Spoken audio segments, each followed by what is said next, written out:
सुबह के 11 बज चुके हैं। मैं हूं नीलू। करते हैं खबरों की शुरुआत। उत्तर प्रदेश के कार्यवाहक मुख्यमंत्री योगी आदित्यनाथ कल यानी कि 13 मार्च को दिल्ली के दौरे पर रहने वाले हैं। चुनाव जीतने के बाद पहली बार सीएम योगी दिल्ली पहुंचेंगे। सीएम योगी प्रधानमंत्री मोदी और जेपी नड्डा से मुलाकात कर सकते हैं। तो 13 मार्च यानी कल मुख्यमंत्री जो कार्यकारी मुख्यमंत्री है वो पहुंचने वाले हैं दिल्ली, और कहा यह जा रहा है कि कार्यवाहक मुख्यमंत्री के तौर पर योगी आदित्यनाथ कल दिल्ली पहुंचने वाले हैं। दिल्ली पहुंचने के बाद चुनाव जीतने के बाद पहली बार सीएम योगी दिल्ली पहुंचेंगे। सीएम योगी प्रधानमंत्री मोदी और जेपी नड्डा से मुलाकात करने वाले हैं।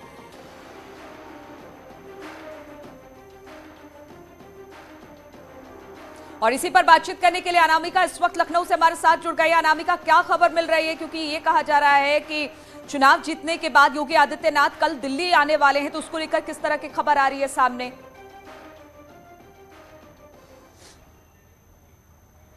और देखिए, चुनावी तैयारियों के बीच में तो मुख्यमंत्री योगी आदित्यनाथ कई बार दिल्ली के दौरे पर गए, लेकिन इस बार चुनाव जीतने के बाद, प्रचंड जीत के बाद, उत्तर प्रदेश में बीजेपी के दोबारा कमल खिलने के बाद मुख्यमंत्री योगी आदित्यनाथ दिल्ली जा रहे हैं। इस बार बेशक सबसे पहली जो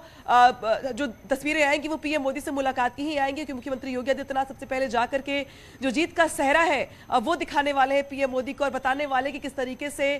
3 महीने से जो चल रहा है चुनावी प्रक्रियाएं जो हम देख रहे हैं लगातार, इसके बाद उत्तर प्रदेश की जनता ने एक बार फिर से उत्तर प्रदेश में कमल पर भरोसा जताया है। तो पीएम मोदी से उनकी मुलाकात होनी है, अमित शाह से मुलाकात होनी है, जेपी नड्डा से मुलाकात होनी, इसी के साथ शपथ ग्रहण के कार्यक्रम को लेकर बातचीत होनी है, नए सरकार के प्रारूप को लेकर बात होनी है, कितने डिप्टी सीएम होंगे, नहीं होंगे, कितने मंत्री होंगे, शपथ ग्रहण कब होना चाहिए, किसको क्या जिम्मेदारी दी जाए, जो गठबंधन वाले दल हैं उनकी कितनी क्या भूमिका हो, इन सब को लेकर बातचीत होनी है। तो यानी कि बड़े नेताओं से मुलाकात के साथ साथ नई सरकार के गठन को लेकर के भी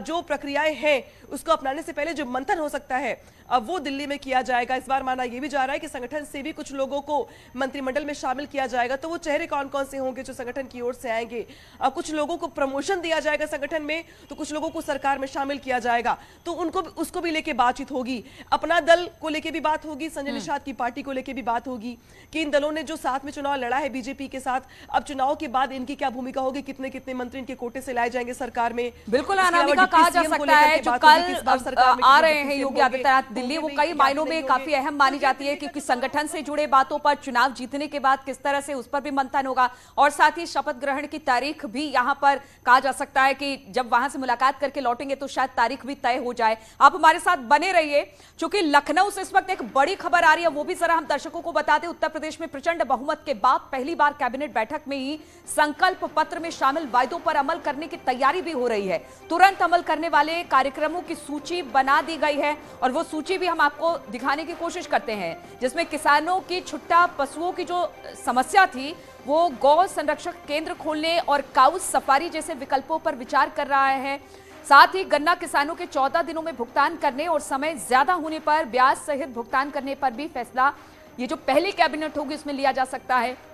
कई विभागों में खाली पड़े जो पद हैं उन पर जल्द से जल्द भर्तियां की जाएगी, इसको लेकर भी कैबिनेट में फैसला लिया जा सकता है। इसके अलावा संकल्प पत्र में शामिल होली पर मुफ्त सिलेंडर देने के वायदे को पूरा करने में जुट गई है, क्योंकि अब होली बहुत ज्यादा दूर नहीं है, इसलिए कहा यह जा रहा है कि इस पर भी काम शुरू हो गया है। उत्तर प्रदेश में लगभग 1 करोड़ उज्ज्वला योजना के लाभार्थी, और इस योजना पर लगभग 1000 करोड़ का खर्चा आएगा। तो ये तमाम बातें हैं, और कहा यह जा रहा है कि योगी हमेशा अपने काम को लेकर जाने जाते हैं, और अब काम की शुरुआत, शपथ ग्रहण हालांकि अभी नहीं हुआ है, लेकिन कैबिनेट की पहली बैठक में ही अनामिका जो मुद्दे थे उन मुद्दों पर चर्चा शुरू हो जाएगी और त्वरित गति से कामकाज शुरू हो जाएगा। क्योंकि पहले टर्म में भी हमने देखा था मुख्यमंत्री ने जहां जैसे ही शपथ लिया फाइलें अपने पास मंगवानी शुरू की और कामकाज फौरन शुरू किया, और दूसरे टर्म में भी यही देखने को मिलेगा।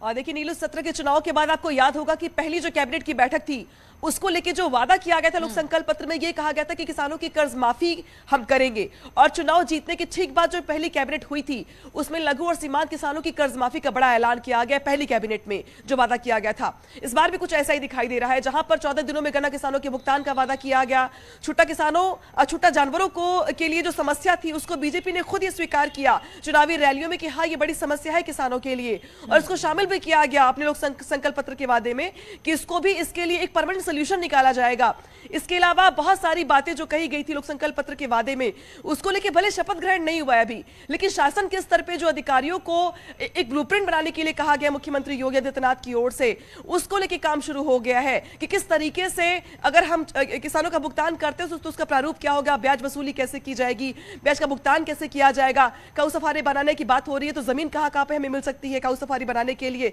तो शपथ ग्रहण अभी नहीं हो पाया है, अभी इसमें समय लगेगा 1 हफ्ते का, लेकिन इसके पहले जो काम होने हैं कागजों पर, फाइलों में, उसको लेकर प्रक्रिया आगे बढ़ रही है। और मुझे ऐसा लगता है, या फिर जो तैयारी चल रही है अधिकारियों की ओर से, उसको देख के ऐसा लगता है कि पहली कैबिनेट में शायद बहुत सारे ऐसे मसले होंगे जो वादे लोक संकल्प पत्र के, उसको अमल में लाने का प्रयास किया जाएगा नई सरकार की ओर से। तो उसको लेके अभी अधिकारियों की ओर से जो तैयारी चल रही है, उसको देखकर ये लगता है कि जो बड़े वादे किए गए हैं, में थोड़ा सा वक्त है, लेकिन प्रशासनिक हलकों में अभी से कामकाज की जो स्थिति है वो तेज कर दी गई है।